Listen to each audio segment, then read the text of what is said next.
see quite a few more people have joined. So Nicola, if you're ready to go, we can crack on. Yep. Brilliant. Well, look, first and foremost, thank you very much, everybody who's joined today. My name's Henry Crinage. I'm head of UK Direct Sales here at IP Global. We're also joined by Nicola Smith, who's an associate director at Complete Prime Residential. So thanks for joining us today, Nicola. You're welcome. For those who don't know Complete, would you mind just giving us a little bit of a summary on what Complete do and I suppose your role within the business, if you wouldn't mind?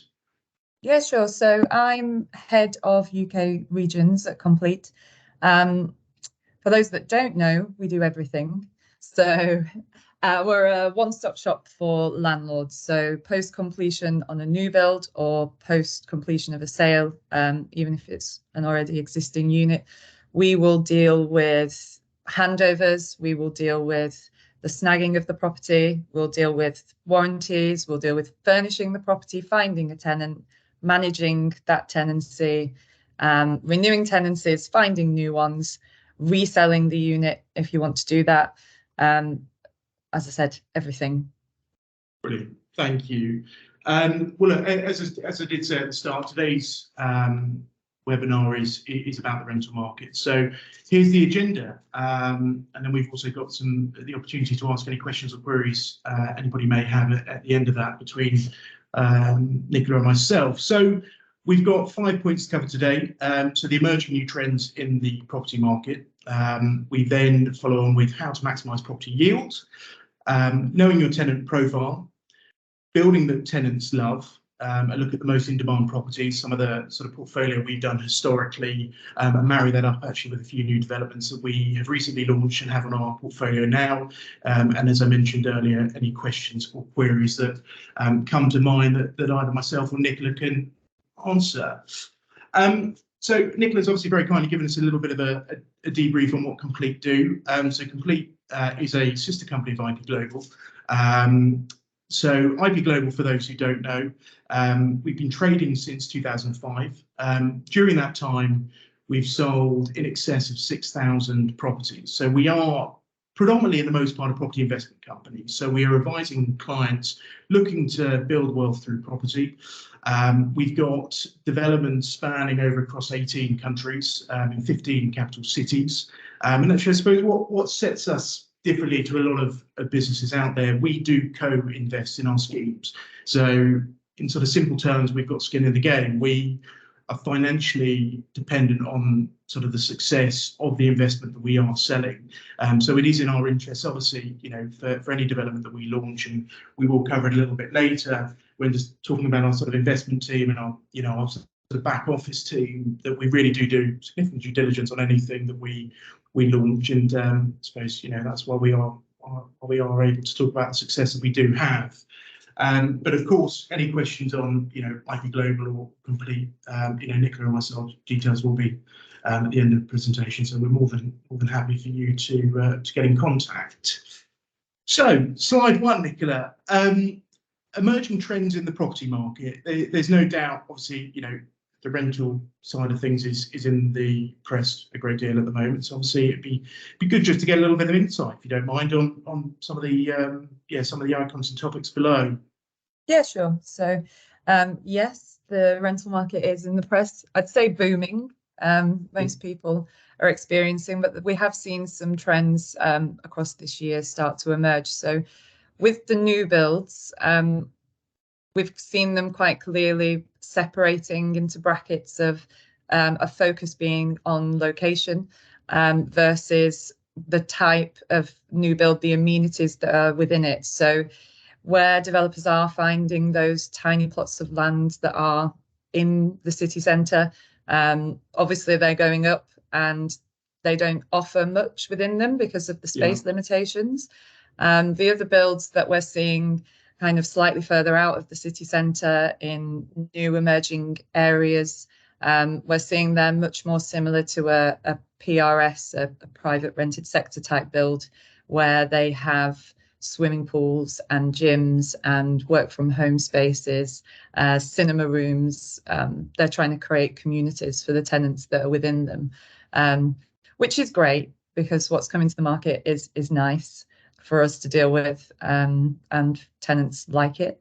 But as well as that, what we're seeing with regards to parking space and cars, I'm head of UK regional cities. So this, and I guess this trend specifically, we're covering city centre locations. So I think, everybody knows in London, it's very hard to get a parking space with a property and has been for a number of years. But what we're seeing now is that's kind of filtering across Birmingham, Manchester, Liverpool. A lot of the new builds that we are seeing come to market have a handful of car parking spaces generally for the units that are coming with it. But it's not deterring tenants. We've still got that demand for people to live in those properties. So I guess people in city centres are either fans of trains and trams and used to not having a car, but it's definitely not an issue that we've seen there. And just off the back of COVID in relation to, I suppose, both points, but on the new build front, obviously with the amenities and things that have changed, and I suppose a lot of people are now working from home, not all the time, but, I think there's obviously a lot of discussions around, people spending more time at home now, whether that be 1 or 2 days a week. Are you finding that there are tenants now that you would be looking for new builds specifically that do have the amenities, and actually, even if that does mean they are, as you said, a little bit further out? I wouldn't want to comment on that, but you see what are you finding that is a criteria now for some people? Yeah, I would. I mean, later on in the slides, we'll cover off tenant profile, but I think definitely, I just don't want to repeat myself later on, but I think what we're seeing with the sharers, so the graduates or the people that are young professionals, they definitely are drawn towards those developments that have, the gym. And as well, with rent prices increasing, within your rental price, if you can get access to a gym, you're not paying a gym membership anymore, and then also the flexible working, it's got a workspace. So, you're still, when you're a sharer and there's two of you in a 2-bedroom flat that you're sharing, if you're both working from home on the same day, that can be a bit of an issue. So to have that workspace where you live is definitely something that we're seeing people coming to us and specifically asking for in terms of their qualification as a tenant. Yeah, I think on the parking point as well, probably slightly biased as I do live in London, but what I think we can see down south is that there is increased regulation legislation on car usage, and they've just expanded the ULEZ zone in London, or it's happening at the end of the month. We have, I think, if I'm not mistaken, we've also seen a clean air zone in Birmingham already implemented, and I know, albeit it is a debate at the moment and up for discussion in Manchester, there are also provisions in place to potentially add one to Manchester as well. So, with the introduction of car club schemes and, as you say, public transport, it is interesting how the shift, I think historically, parking was for a lot of people a necessity, everybody drove everywhere, but the infrastructure, I know in Birmingham, they've got the tram routes ever extending. In Manchester, sort of similar stories, the public transport's getting that much better that actually, the demand does seem to sway quite differently now, which is an interesting point. And then on long-term tenancies. Yes. So on that, so what we saw after COVID, we saw a huge increase in actual 6-month initial tenancy term requests. So I think it was just people with the uncertainty of, we don't want to lock ourselves into a contract and then find ourselves actually needing to move back home to our parents, and COVID's going to happen again. So I'd say kind of 2 years ago, we had this huge influx of people wanting only 6-month tenancies. But with the current supply demand issue, the way it is this year, what we're seeing are initial tenancy terms being, 12-month minimum. I haven't seen or heard the teams talking about any 6-month initial offers lately. So we're definitely seeing that when people are finding the properties they want to rent, they're wanting to take them for as long as they possibly can, because they know that the shortage of those types of properties out there. Yeah, amazing. And then on construction constraints, that's probably a question for me, but it's obviously no secret that COVID did cause a lot of disruption for the construction industry. That paired with the B word that is Brexit, that the UK specifically did see quite a large shift in labour availability, and a lot of the sort of skilled labour, for whatever reason, one or another, have left the UK. So what we have found, I mean, and we've seen it with a lot of sites, it's interesting, and actually fortunately we're quite exposed on both sides. On the acquisition side, where our investment team, will admit themselves and actually finding developments now with sort of shorter completion time frames has become a lot harder, because developers, whether they be sitting, whether they decide to sit on the land, for the time being, or the planning process holding them up, or actually it's just simply due to the construction costs, which have surged enormously. Again, it's no secret that I think this will probably have an impact at some stage, if not already, on the availability of stock coming to the market for rental. And actually, the new build being ever delayed. Yeah, I mean, you've obviously highlighted it already in terms of availability. It does sound like there is a stock shortage. But, for those looking at acquiring new developments, there is certainly a sort of a delay across the board in construction, and what we are finding is that even new sites now, are harder to come by, because the costs have gone up, the labour availability is considerably less. I don't know if you've got anything to add to that. I mean, I just think the point with regards to the long-term tenancies, the supply demand, I think we're definitely living the result of those construction constraints. It's a mouthful, that, isn't it? We're definitely living that already. We've got, at the minute, we've got the long-term tenancies, but we've got, an average 5% increase on our rents for the just people that are renewing, which, and it's fairly easy to come by. People are happy to pay more to stay where they are, because they start testing the water with the market and realise there's nowhere to move to. And then if they are moving, generally it's, we've got tenants, they're moving back home. We aren't really seeing much of a shift from tenants in Manchester in one building moving to another building, because they're not there. But when we do have properties that are coming to the market, our rental increases on new builds, our average is 12%. So it's definitely the result of those constraints is now. Yeah, fantastic. Great. Next slide, please. How to maximise your property yield, the quick wins of doing so. Again, Nicola, you're probably best placed to address these these icons. Yeah, so quick wins, energy efficiency. So I mean, this has been, I guess it's talked about in the press, maybe for like property losers. Is that the right word for me? No, I'm not going to call myself a loser, but property kind of people that enjoy reading up about this stuff. So there's going to be some big changes here, potentially within the next 2 years. So at the minute, as of April this year, any landlord that rents a property had to have a minimum rating of E. So previous to April this year, you only had to have the E rating in place if it was a new let. So if you were getting new tenants in your property, or if you were renewing your tenancy.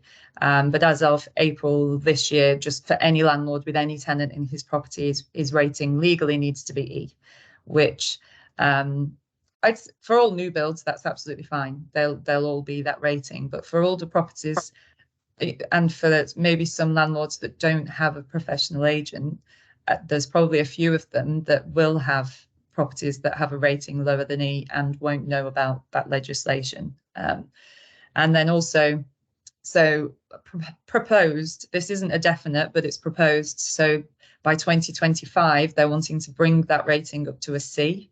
Now, the government has projected that for an average property, the cost to do that will be just under £5,000. So, it's quite a large cost. again, with a new build, that we would hope, or we would expect that they would be a C, and there wouldn't be much to change there. But if you have a much older property, not just an average property, or however the government like to deem that price will be significantly higher. You're looking at insulation in roofs, you're looking at new windows, it would be a huge cost to get there.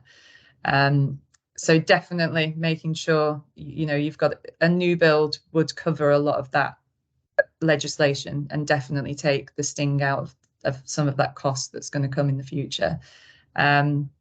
Furniture packs and redecorating. So I'd say they go hand in hand, but furniture packs across our UK regions, 98, 99% of our properties let furnished. So in city centres, your tenant base is a transient tenant base, and they're moving not with all of their belongings. They don't own sofas, they don't own beds, so they're expecting those properties to have that. If you're looking to let a property that isn't furnished, it's going to be at minimum £100 a month difference in rent. But the biggest factor really is the void. So it takes a lot longer to tenant an unfurnished property. So again, in that void, you're not getting rental income, but you're paying council tax, you're paying the utilities. I know a lot of landlords think, if everything's turned off, there aren't utilities, but there's standing charges now. So all of those costs are things that you're going to have to cover in that void time. And again, tax deductible, as with the redecorating. So the guideline is that every landlord should redecorate his property every 5 to 7 years. Yeah. And you can see that. So we have developments now that we're dealing with that are 5 years old. And if they're the units that haven't already been redecorated, they look old, they look tired. And if you're wanting to achieve similar rents to the properties that are new and coming to the market, your property needs to look like that. So your walls need to be fresh and your carpet doesn't need to be thread, which does happen in 5 to 7 years' time. So all of those things definitely will ensure that you are maintaining market rents, really, which will always help the yield. And I think on the EPC point, it's obviously become very relevant of late, as you said, because of some legislation that's in place, but also proposed legislation. But actually, and we do have a client base across the world, so some may or may not be aware of this, but obviously with things that are currently going on in the world, energy costs have gone up. And actually, I think historically, when people were renting a flat, and I suppose I talk from my own experience to a degree, but also, friends and family, whoever it may be, have also advised this. But historically, the EPC sort of rating or the energy efficiency of a house actually really wasn't something you probably ever looked at. You maybe consider how many bedrooms, how many bathrooms, how nice the gardens, the front, whatever it may be. But with those increased costs and, I'll say it, but the cost of living crisis that, is often discussed in the media, albeit, we are now seeing, hopefully, some of those costs coming down quite significantly in terms of gas, electricity, whatever it may be. But actually, it's clear that the decision making from tenants now, I'm not saying it's necessarily entirely reliant on the EPC rating, but actually with bills being as high as they are, and I know some of the famous portals, Rightmove or Zoopla, whatever it may be, now even has sort of an estimated running costs of the house, which I think does link in with the EPC. So it's interesting as well, just from sort of a tenant perspective, actually the importance maybe now of the EPC rating, and not, the be all and end all, but actually how that can tie into the landlord's ongoing purchases to ensure that, the costs of maintenance for the tenant are lower, because, ultimately that comes off their bottom line.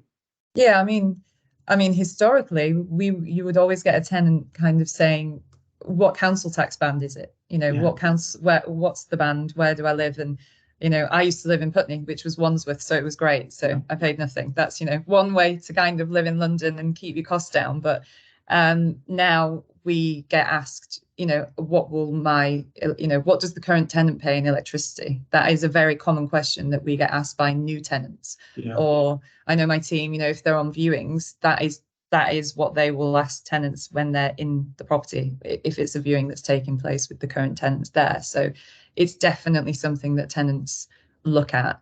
And also, we work with an onboarding company for our tenants when they sign up and they're taking our new lets. We work with an onboarding company that now within that provide, energy switch offers, or they'll deal with tenants and they can get them the best deals. So, I mean, the industry is definitely reacting to the changes in energy and, how the world wants to go forward. So it's not going to go. It's definitely something that, as a landlord, if you're investing in a new build and a new property now, it's only going to, you're on the right foot. You're starting in the right place. Yeah, great, thank you. Next slide, please. So, how to maximise your property yield? This is obviously quite a topical conversation. There's no secrets that the interest rates in the UK have, had quite an increase over the last 12 months or so. And with that, costs have obviously, mortgages have gone up. We've obviously discussed other costs, but there are now, I would imagine, a lot of landlords who are trying to maximise their yield, and albeit, as Nicholas has discussed, rents have gone up quite significantly. I know from a sales perspective, my team here, often get asked, what are your views on short-term lets? Do you deal with HMOs, etc.? So for those who don't know, Nicola, would you mind just giving us a little bit of a definition on what an HMO is and what a short-term let is, just for those who aren't aware? Yeah, sure. So a HMO is a house in multiple occupation. So historically, this was 3 or more people. Well, actually, it was 5 or more people over 3 or more floors. But over the years, that has changed quite drastically. So currently, different boroughs across the UK have different standards as to what a house in multiple occupation is. But as a bottom line, the basis is now 3 or more separate tenants. So if you have a 3-bed and there's 3 tenants in there that aren't related, so they're not a family, in some boroughs that would be deemed as a HMO, a house in multiple occupation. And with the short lets, that would be anything from tenancies that are a day to anything less than 6 months. So an assured short hold tenancy start point would be 6 months because of the laws surrounding ending that tenancy. But that's for a different webinar. I won't go into that in too much detail, but short-term lets, days to less than 6 months. Great, thank you. And I think, yeah, as I said, they are obviously conversations that come up from the sales side quite regularly. I mean, in terms of the pros and cons of each, and a lot of people are very successful in it. And I think for those that are maybe looking at it, it is important to know both sides of it, because there are undoubtedly pros to HMOs and short lets. We've obviously covered it, or Nicola covered it in our definition. But in terms of the pros, increased rental opportunity, this is under HMOs, high demand from student population, and low square foot price. So I don't need to sort of go on too much about those, but obviously increased rental opportunity. Nicola, on that, I mean, why would you say there is, I suppose, an increased rental opportunity for HMOs? Well, you can rent the rooms, so you can have separate, agreements with separate people per room. And, if you can get a property that's got 9 separate bedrooms in it, that's 9 separate rents that you can charge. And then also, they can run at different times. So, you can have one person moving. Generally, there's always going to be an income coming from that property. It's not going to be empty all at once. And then with the demand, because of the flexibility in tenancy lengths, we have you'll see a lot of tenants that will want to take HMO rooms from September to when their course ends, so it will be more like a 9 or 10 month. And again, there's lots of different rooms, so For them, it's cheaper as a student to rent this type of property, but as an investor, as a landlord, because you're timesing your income, it's much more lucrative. Yeah, I think on the low square foot price, it's a little bit of a generalised point, but often HMOs are located in sort of the outskirts of cities, aren't they? It's not, again, it's not always the case, but by and large, they are larger properties. They are often, if you're buying them to do up, rub down, and naturally in sort of always less desirable locations, but not to the prime city centre location. So that sort of gives the listeners a little bit of clarity on that. And then on to the cons. Linked licensing laws, cost of HMO licensing, extra costs of maintenance, and lending implications. Do you want to just cover the first two, Nicola, and then I can sort of cover the lending implications as well? I mean, on that linked licensing laws, there is obviously quite a lot of regulation around HMOs, so not. Yeah, I mean, they're not easy to come by, a HMO license, and actually it is one of the licenses that the councils are pretty hot on. They change their legislation quite freely, so you've definitely, as a landlord, if you're using an agent, the agent will be aware of those changes and be making sure that you are up to standard. If you're not using an agent, then you need to make sure you're checking council websites, because the requirement for fire doors and extinguishers, and the square foot of each room has to be a certain size, and the amount of bedrooms you've got then to the communal space or the bathing space.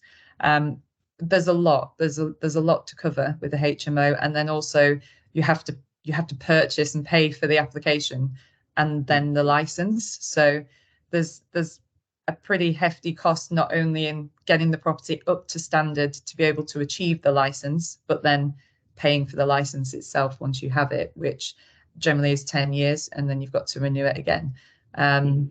So yeah, there's an initial outlay there before you're getting your return that you're hoping for. And obviously, I think just to add to that as well, with an HMO, by design, as Nicola mentioned at the start, the flexibility of an HMO, i.e., individual rooms rented to different people, who aren't necessarily always linked, there is quite a lot of labour involved as well with, ongoing, yes, the dream is that you have tenants who are in there for, years and years and years and years and all happy. But, the reality is, unfortunately, as we all know, that's not always the case. So extra costs of maintenance, yes, the costs of obviously, getting the property to the stage of of being HMO ready, but actually just the involvement one has to have with tenants moving in, any issues with the property, unfortunately, any damage that any tenants do to the property, and as the world often works, everything will, when it rains it pours, the tenants will move out at the same time, and you often find yourself probably a little bit more hands-on, but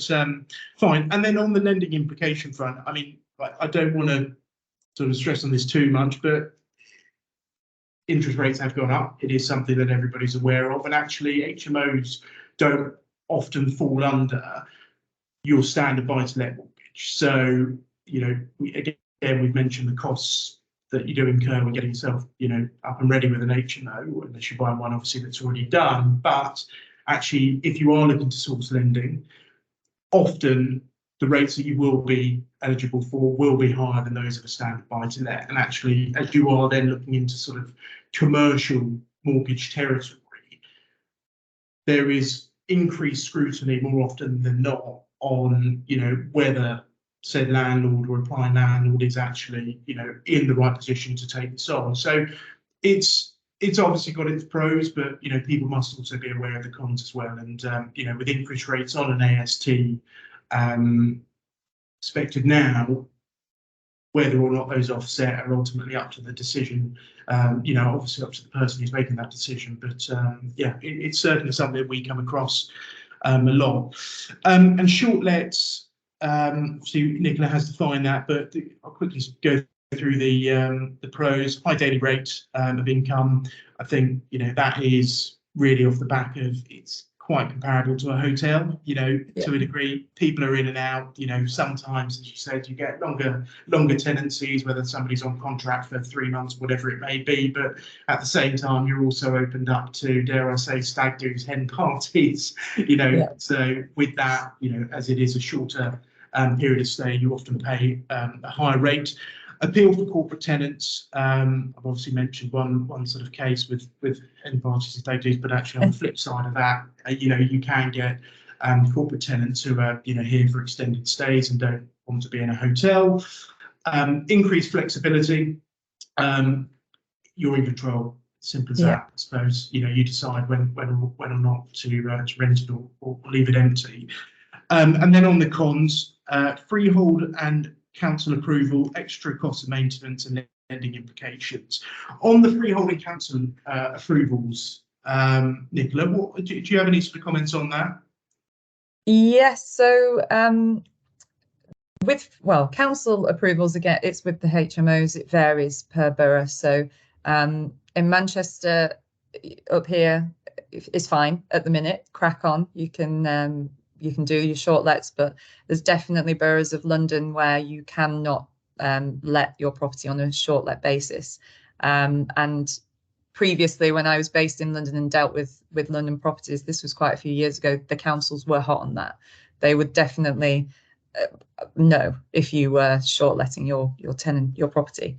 With the freehold approval, again, this is something we've experienced and are experiencing quite often in our regional cities. So what we're seeing are the initial freeholder, the developer, when the property is like initially completed, and the developer are fine to give the approval within the head lease to say, yes, you can rent your property on a short-term basis. So often a head lease will specify you can sublet your property with the approval of the freeholder. The expectation is this will be an AST, so it has to be 12 month minimum tenancy length, and then the approval is granted. And we're seeing that initially freeholders are saying you can do it for less than 6 months, and then as soon as the freehold is sold, which generally happens within 2 years, the new freeholder retracts that approval. And we've had situations where we have had developments that have had companies that have rented properties to then be able to short let them. There have been like 10 properties in there. And, within the space of a week, when the new freeholder has gone, we're retracting that notice, we've had to say to all of them, we need to end this tenancy. You need to move out because you can't rent that property on that basis. So it's definitely something to bear in mind. It's a high risk, high reward game. So if you're in it and you go in for those first 2 years and you can get, what you can out of the short term game, that's great. But definitely as an investor, don't go into it thinking I'm going to be able to run this model for 5 years plus, because chances are that freehold will be sold and the new freehold will, yeah. Yeah, and then extra cost of maintenance, much of a muchness, I suppose, with the HMO, but obviously with a short let. So I mentioned it earlier, quite similar to a hotel. So if somebody is only in for a night, laundry changes, cleaning, disinfect, whatever it may be, and lending implications, slightly different. HMO, I sort of push towards sort of the commercial side of lending, which isn't always the case, but with a short let model, you often need to go down the route of a holiday let mortgage, which again, not always, and I must stress that and caveat that, but you do often pay a higher rate if you are looking to do that, because as Nicola said, I use her words, high risk, high reward. So, the lenders are taking on more risk with you doing that, and ultimately you have to pay more for that. So yeah, it's certainly something that crops up a lot at the moment, both HMOs and short lets, and hopefully that gives you a little bit of an overview on both sides of the coin. Next slide, please. Knowing your tenant profile. Again, one for you, Nicola. Yeah. So there's some nice images there to help you understand what I'm going to run through. But knowing your tenant profile, so essentially we see three main groups of tenant that are looking to let properties across our UK regions. You have your student base, be that, you know, domestic or international student tenants. We have young professional sharers. So that would include graduates, anybody working in any industry across the cities, but often they are sharers. And then also we have a handful, but not many, of family tenants. We're seeing a few more kind of filter into the cities, but we don't have many of them. And what we're starting to see, or definitely what we have seen, are the separate groups of tenants are drawn towards specific developments. So I think we're just going to run through a few of the developments that we have, a large number of properties that we deal with, and the type of tenant and the reasons why they're drawn to those properties. So next slide, please. So the Assembly in Manchester. So this was one of the first developments we dealt with in Manchester city centre. The student profile here, the tenant profile is student. They're all students. So in 95%, we deal with 116 units within one of those towers at the Assembly. And 98% of those are student tenants within there.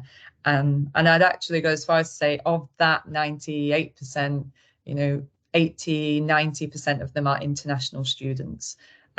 So this is in the city centre, and I guess students are drawn to it because it's a 5-minute walk from university, but also international students generally we see are drawn to it because of the 24-hour concierge situation. So their families want to know they're in a safe building. We get a lot of parents that are involved in looking for the property when it comes to students, and security is big. So definitely location and security, main things on the student side. And I think on just sort of the sales side as well, we've actually got a development that we have on our portfolio at the moment called the Bailey, which is not a million miles away from here, but is located between sort of Trafford and the city centre. Would you expect a similar tenant profile for that, Nicola? That's completing at the end of the year.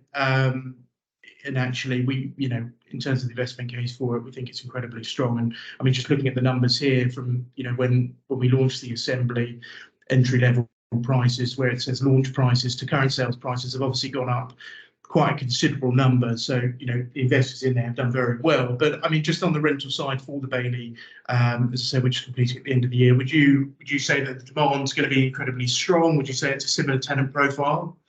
Yeah, I mean, I know where that development is that you're talking about, and actually to walk from there to here is about a 10-minute walk. So they're actually located not far from each other, and it's the same side of town that the university is on. So definitely we would expect the tenant profile there to be a student tenant profile. Great. Well, we do have some availability in that side. Should anybody be interested in discussing with the sales team, do let us know. Next slide, please. So this is Wilburn Basin, which is in Salford. So for those of you that don't know anything about Manchester and Salford, they're divided by a river. So yes, two different cities. But when we talk about Wilburn Basin, the river that you can see right at the front of that, the initial image there, is what's separating it from Manchester city centre. So on this side where that tree is, that's Manchester. So this development is, it's on the outskirts of the city. It's in a new city, Salford. But the tenant profile here, definitely we see the young professional sharers. And that's because this development has the gym, it has the co-working space we were talking about earlier, it has cinema rooms, it has, in the middle, it has a huge kind of open park grass space that's really nice, outside seating for people to kind of hang around in, nice concierge, nice entrance. It's got all of the amenities now that we're seeing the young professional type of tenant being drawn to. Great. And again, just in terms of the numbers at the side, I suppose, it's anywhere from sort of a 10 to 20% increase on the sales prices, which is fantastic. And a little bit of a strange comparison, but we do have a scheme. I'm not sure if you're familiar with it quite yet, Nicola, but we've got a scheme launching, has launched, sorry, but is in Sheffield, called Langford Tower. And actually, just hearing you say, about the amenities that it offers, Langford's much the same. We're already seeing it from a sales perspective. We've got a lot of inquiries coming in from people, inquiring, think it's already, available to rent. And actually, it's much of the same offering, obviously different cities, different, completely different areas. But it's interesting, just, the amenities that you do now have on offer on so many of these developments, the sort of profile of the tenant that is really, after those. So yeah, we're seeing that on Langford Tower, which is completing sort of beginning of next year in Sheffield. It's right in the heart of sort of Sheffield and within walking distance of everywhere, which is much the same to this, I suppose.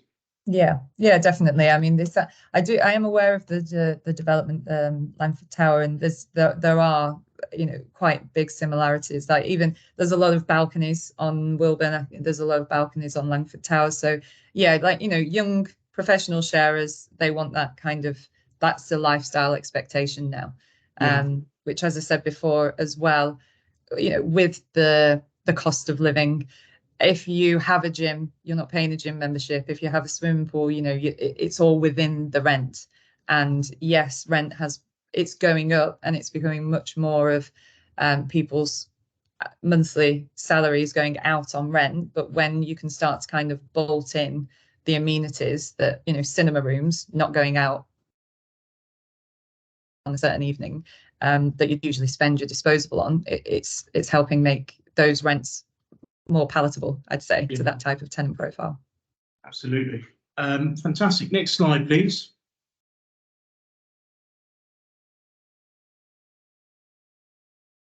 So Bishton Fletcher, I love this development. It's so nice. So Bishton Fletcher in Birmingham. This is much. For those of you, it's based in the Jewellery Quarter, which in Birmingham is it's very trendy. It's quite artsy. There's a lot of media types. So the tenant profile here is still the young professional sharers. And actually, I'd say maybe more the professional sharers that are now couples. And, they're wanting, they spend a bit more time at home, and they want that home to be beautiful. This is a renovated kind of old mill. It's got still original features inside. It's a really nice finish, and it's just a lovely development. So again, tenant profile on this type of development is definitely young professionals. I'd say higher earners of the young professionals, so kind of not the grads, but you've got people that are in kind of more corporate workplace, from a price point, or generally from an attraction point, media types. So people working in TV and arts and things, they like this type of development. I must say, this was before my arrival at the company, but I've been fortunate enough to deal with their NVSM's most recent development, which is again in the Jewellery Quarter, called the Silversmiths. And they say all good things come to an end, and we've only got one unit left there. And I've had a look. I've been around hundreds and hundreds, probably thousands of new build units, and the attention to detail that this developer has on their sites is just remarkable. I mean, it's, the Jewellery Quarter, as you say, is an amazing place, but the character of the buildings around the Jewellery Quarter are really quite special. And to see a developer go in and, have such a high attention to detail, even in the Silversmiths, they've got sort of the old cam belts and pulleys and everything, and instead of just taking those out, as the sad reality is a lot of developers now would do, they're taking those down to restore them, to make them immaculate, to keep, to retain them for years to come. And it's it's great to see the rental success obviously on Bishton Fletcher, and I'm sure it'll be much the same on the Silversmiths, because they really are just yeah, fabulous schemes, no doubt about that. Next slide, please. Well done. Questions. So this is now where we have the opportunity for anybody to ask any questions or queries that that they may have to either myself or Nicola. So I'll just wait to see if anybody wants to ask anything. Plenty.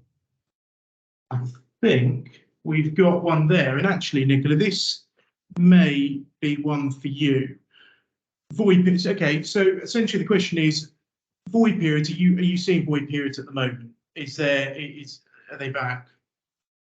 Well, we have a set void period. So our process internally is that we would always leave a week to turn around a property. So we would have a tenant move out on a certain date. We would give it a week. We would market a property as available from a week from that date.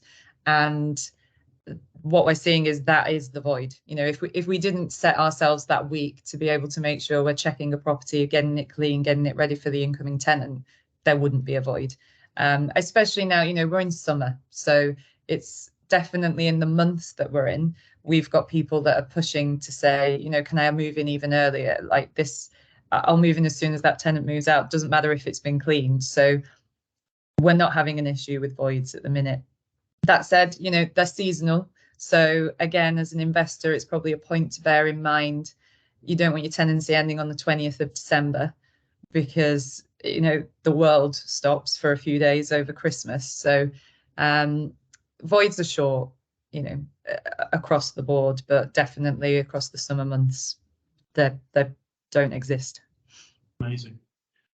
The next question, surrounding interest rates. What impact have interest rates had on yields? I'm happy to answer this one, Nicola, if you're happy for me to do so. Yeah, look, interest rates have gone up. There has been quite a sharp increase in interest rates over the last probably nine or 10 months from the end of last year. What I think is clear, though, from even Nicola's response just to that query a few moments ago about void periods, is that the rental market is clearly very, very hot, and the rental charges that people can now ascertain have certainly increased at quite a dramatic rate. And even with the interest rates going up, from what I can see at least, those rental value increases are almost offsetting that burden. With that said, a lot of people, who have fixed rates that, historical ones, are probably benefiting, from the lower fixed rate that they've got, but still, gaining the increased rental income that they've got. And for those who, are looking to complete on developments now, we've got some developments, soon to be completing. We've obviously touched on a few other developments that we've currently got sort of in the pipeline, completing towards the end of the year and into next year. The reality is, I think most people would agree that interest rates are going to come down. So, albeit, there might be a short-term burden, should we say, on your costs, it doesn't mean that actually, you're going to feel it forever and it's not a good investment. I would actually argue, now has probably been one of the best times to buy, because historically, for any new build scheme that launched, and our founder did a webinar, a video not that long ago, where he was discussing, an investment that he was doing himself. And I think the point was that when he first inquired about it 18 months ago, there were a lot of people around the table, and it was probably going to go to sealed bids, and he probably would have paid over odds for it.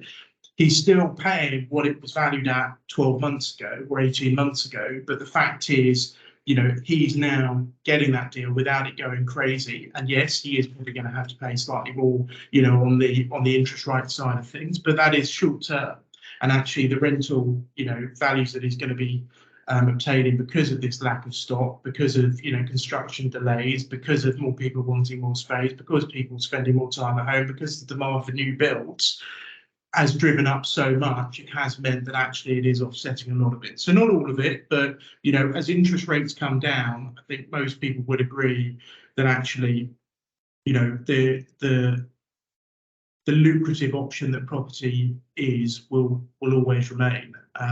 You know, and I think that ties into both points. Just see if there's any other questions. Do we foresee a price correction? I'm happy again to answer this, Nicola, on the new build side, and then I don't know if you want to add anything on, you know, any of Complete's historical stock that you've got on. But I think from my perspective on a price correction, it's people always have varying views. I mean, you know, but actually supply and demand is always what I think is the logical thing to revert back to.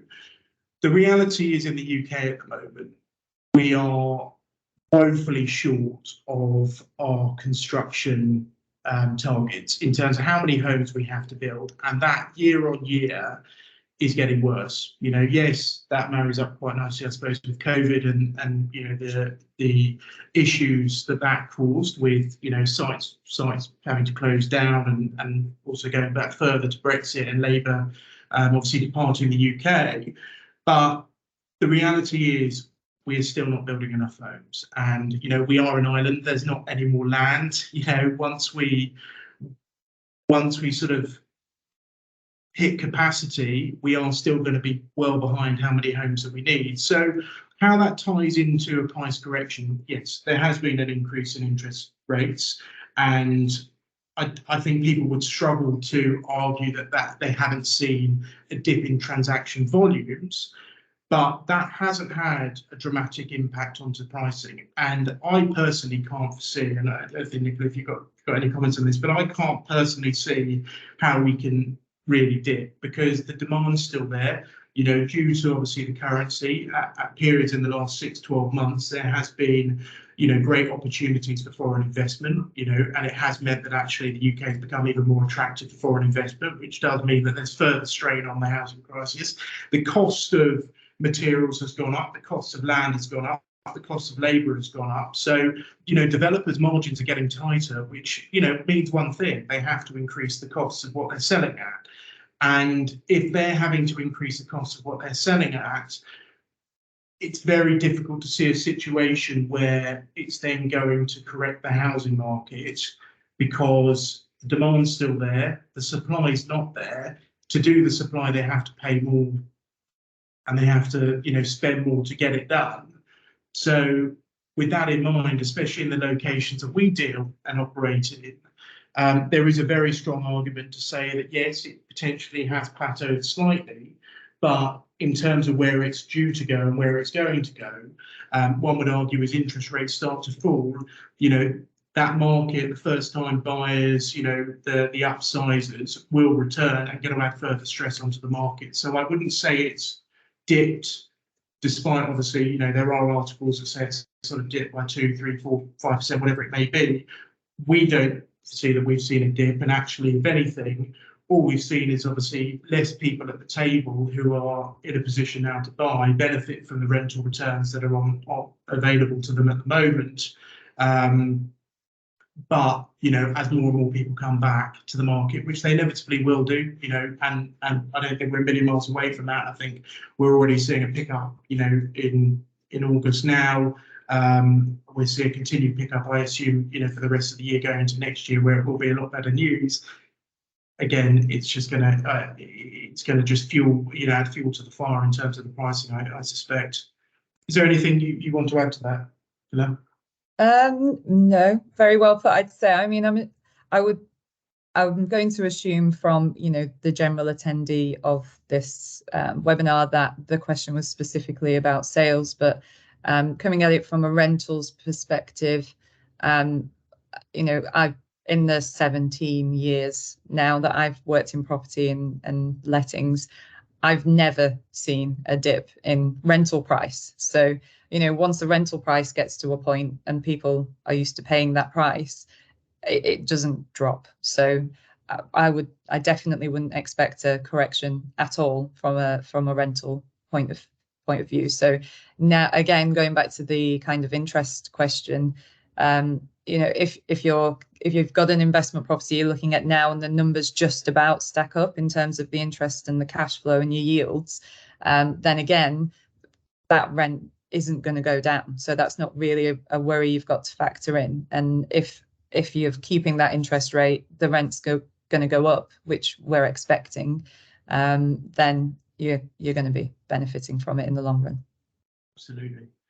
Well, I think that's hopefully covered those questions today, or at least the top 3 of those. As I said at the beginning of the call, if you do have any other questions or queries, either for myself or Nicola, we're always on hand to assist with those. And hopefully we have, been quite transparent in obviously the conversations that are around at the moment. But yeah, thank you very much, Nicola, for your time today and for joining us. That was brilliant. Thank you for the invitation. Thank you very much. Bye. Bye-bye.